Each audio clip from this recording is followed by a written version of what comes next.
नमस्कार। आज हम ट्रंक मूवमेंट और नी मूवमेंट के लिए जाएंगे। तो दोनों हाथों को इनहेल करते हुए सामने की ओर लाएं, शोल्डर के बिल्कुल पैरेलल। हमारी हथेलियां एक दूसरे की ओर देखती हुई धीरे धीरे एक्सेल करते हुए हम लोग ट्रंक को मूवमेंट करते हुए राइट साइड ट्विस्ट करेंगे और अपने चिन को शोल्डर के अलाइनमेंट में लाने का अभ्यास। कुछ देर इसी पोजीशन में होल्ड करेंगे।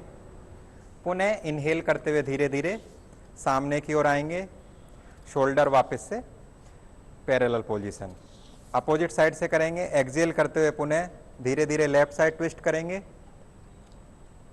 शोल्डर को पुनः चिन के अलाइनमेंट में लाने का अभ्यास। इस पोजीशन में कुछ देर होल्ड करें, उसके बाद पुनः न्यूट्रल पोजीशन। इस आसन को करते हुए कुछ सावधानियां हम लोगों को रखनी है कि जो लोग कार्डियक पेशेंट हैं वो इस आसन का अभ्यास ना करें, या फिर जिन लोगों को वर्टिब्री में कोई प्रॉब्लम है वो इस अभ्यास को ना करें। इसके साथ साथ इस आसन में कुछ जो कॉमन मिस्टेक्स होती है वो भी हम लोगों को ध्यान रखना है कि जब हम दोनों हाथों को ऊपर की ओर लाते हैं, ध्यान रखें वो हाथ हमारे शोल्डर के पैरेलल होने चाहिए, ना ऊपर ना नीचे, शोल्डर के बिल्कुल पैरेलल रहें। इसके बाद जब मूवमेंट हो रहा है तो आपको ध्यान रखना है वो ब्रेथ के साथ मूवमेंट करना है। जब ब्रेथ के साथ धीरे धीरे हम एक्सेल करेंगे तो ध्यान रखना है जब एक्सेल करेंगे तो हमारी अपर ट्रंक का मूवमेंट होना चाहिए, लोअर बैक का मूवमेंट नहीं होना चाहिए। अब कई पोजीशन में क्या होता है, कई बार जो बिगिनर होते हैं वो अपर ट्रंक के मूवमेंट के साथ साथ हमारी पेल्विक को भी रोटेट करते हैं। तो जब पेल्विक को रोटेट करते हैं तो उन लोगों को लगता है उनका जो चेन है शोल्डर के अलाइनमेंट में आ गया, लेकिन वास्तविकता में क्या है, उनका जो रोटेशन है वो पेल्विक के द्वारा हो रहा है।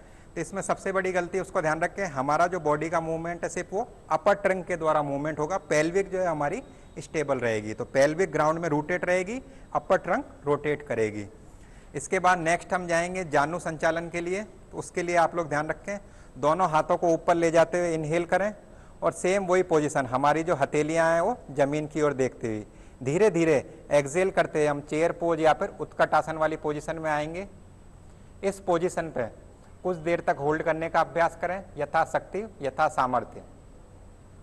जब इस पोजीशन पे होल्ड कर लें तो पुनः वापस से इनहेल करते हुए न्यूट्रल पोजीशन, पुनः समस्थिति। एक बार वापस से इसके अभ्यास को देखेंगे। दोनों हाथ इनहेल करते हुए हमारे शोल्डर के पैरेलल रहेंगे, हथेलियां ध्यान रखें वो जमीन की ओर देखती हुई रहेगी। धीरे धीरे एक्सेल करते हुए श्वास को छोड़ते हुए धीरे धीरे नीचे की ओर झुकेंगे और चेयर पोज या फिर उत्कट आसन के पोज में बैलेंस बनाने का अभ्यास। जब इस पोजीशन में बैलेंस बन जाएगा तो कुछ देर तक होल्ड करने की कोशिश करें, पुनः वापस से ऊपर जाते हुए समस्थिति का अभ्यास।